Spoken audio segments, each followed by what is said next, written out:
Assalamualaikum warahmatullahi wabarakatuh, salam santun sahabat muslim seiman. Abdullah bin Umar adalah seorang putra dari sahabat Nabi dan juga khalifah yang terkenal, yaitu Umar bin Khattab. Abdullah bin Umar bin Khattab atau lebih dikenal dengan nama Ibnu Umar, lahir di Mekah sekitar tahun 11 Hijriah atau 613 Masehi. Sumber lain mengatakan beliau lahir pada tahun 10 Hijriah atau 612 Masehi. Beliau masuk Islam bersamaan dengan ayahnya, Umar bin Khattab. Saat itu beliau belum memasuki usia balik, kemudian berhijrah bersama ayahnya ke kota Madinah ketika umurnya masuk 10 tahun. Abdullah bin Umar masih kecil saat terjadi peristiwa Perang Badar dan Perang Uhud. Oleh karena itu Nabi Muhammad SAW tidak mengizinkannya untuk ikut terlibat. Perang Khandaq adalah perang pertama yang diikutinya setelah dibolehkan oleh Rasulullah. Ia berusia 15 tahun kala itu. Setelah Perang Khandaq, selanjutnya ia ikut serta dalam peperangan-peperangan berikutnya. Abdullah bin Umar termasuk di antara sahabat yang sangat semangat mengikuti sunnah Rasulullah, bahkan selalu berusaha untuk melakukan semua hal yang dilakukan oleh Rasulullah. Dalam hal mencari ilmu kepada Nabi, jika beliau berhalangan datang, beliau mencari dan bertanya kepada mereka yang hadir tentang apa yang dilakukan dan dikatakan oleh Rasulullah, sampai-sampai disebutkan dalam sebuah riwayat bahwa Nabi pernah singgah bernaung di bawah pohon, maka Ibnu Umar pun setiap melewati pohon tersebut singgah dan bernaung di bawahnya pula. Abdullah bin Umar adalah putra kedua dari Umar bin Khattab dan saudara kandung Hafsah, Ummul Muminin. Meskipun ayahnya menjadi khalifah yang sangat luas kekuasaannya, namun ia tidak punya ambisi kedudukan atau kekhalifahan. Hal ini disebabkan di samping sikap ayahnya yang adil dan jujur, ia selalu mencurahkan segala perhatiannya untuk mencari ilmu dan beribadah. Oleh karena itu ia tidak mau terlibat dalam masalah politik yang terjadi di kalangan sahabat yang mengakibatkan perang saudara, baik pada masa pemerintahan Utsman, Ali, atau sesudahnya.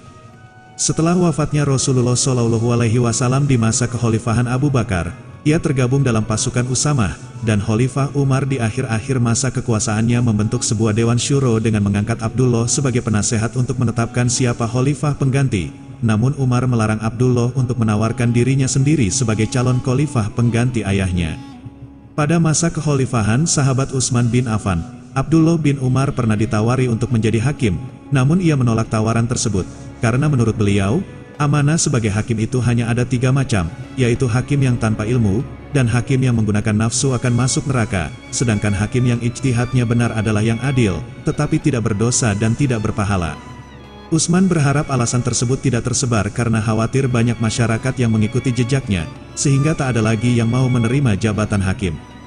Namun bukan berarti tindakan Abdullah adalah kurang tepat, karena ia berpikir masih banyak sahabat Rasulullah yang dapat memegang jabatan tersebut.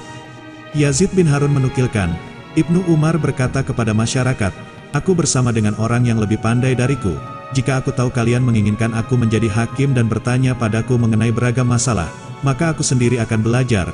Pada masa itu Islam sedang berjaya, umat Islam begitu mudah mendapatkan harta dan jabatan, maka hal itu menjadi ujian bagi Abdullah. Namun Abdullah berharap untuk selalu meningkatkan ibadah dan ketaatan kepada Allah Subhanahu wa Ta'ala.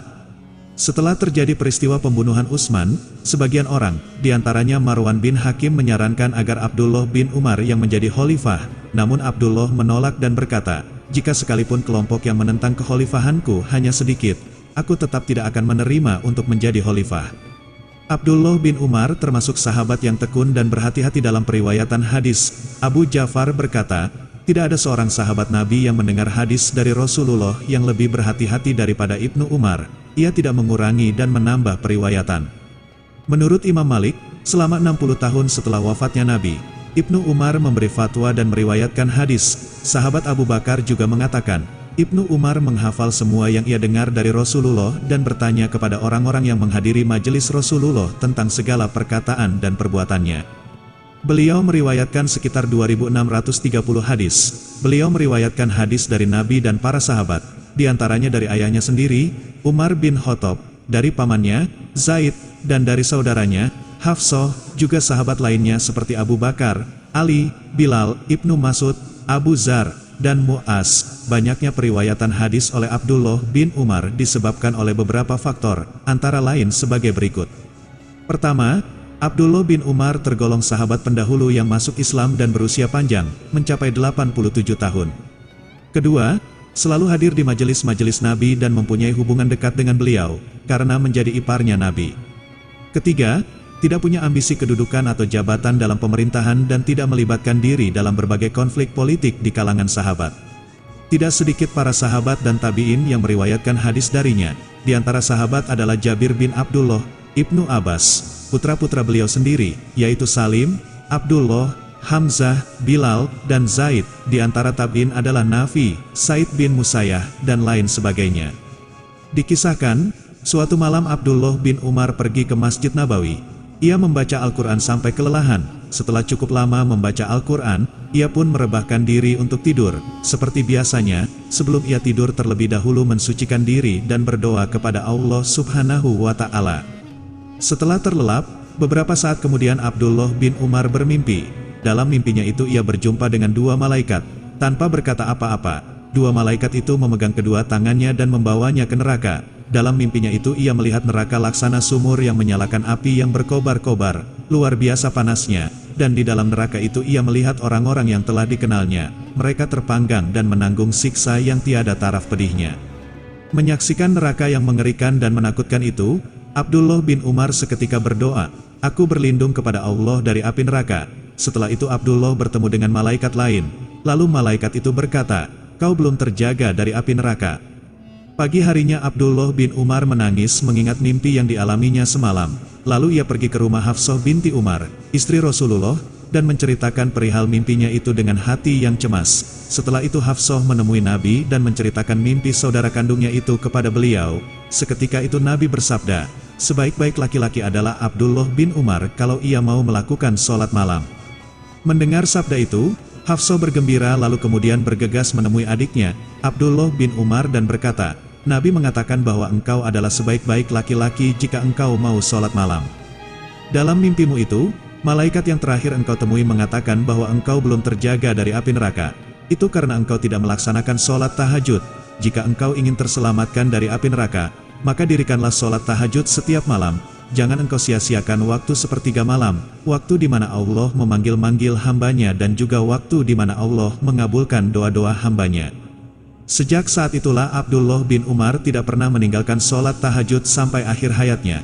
Bahkan kerap kali ia menghabiskan waktu malamnya untuk sholat dan menangis di hadapan Allah Subhanahu wa Ta'ala. Ketika ia ingat akan mimpinya, air matanya selalu meleleh.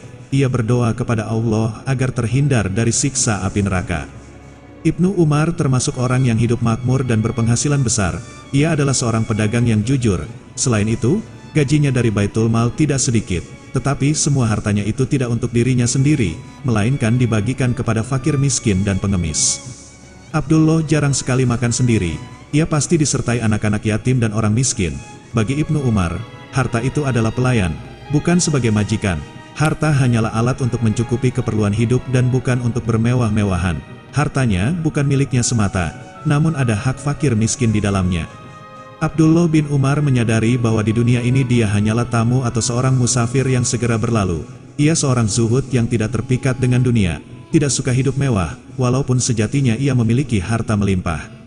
Abdullah bin Umar wafat di Mekah pada tahun 73 Hijriah atau 693 Masehi dalam usia 87 tahun. Itulah biografi singkat Abdullah bin Umar, seorang putra sahabat Nabi sekaligus seorang perawi hadis. Semoga kita dapat memetik hikmah dari kisah teladan beliau. Wallahu alam bis shawab. Wassalamualaikum warahmatullahi wabarakatuh.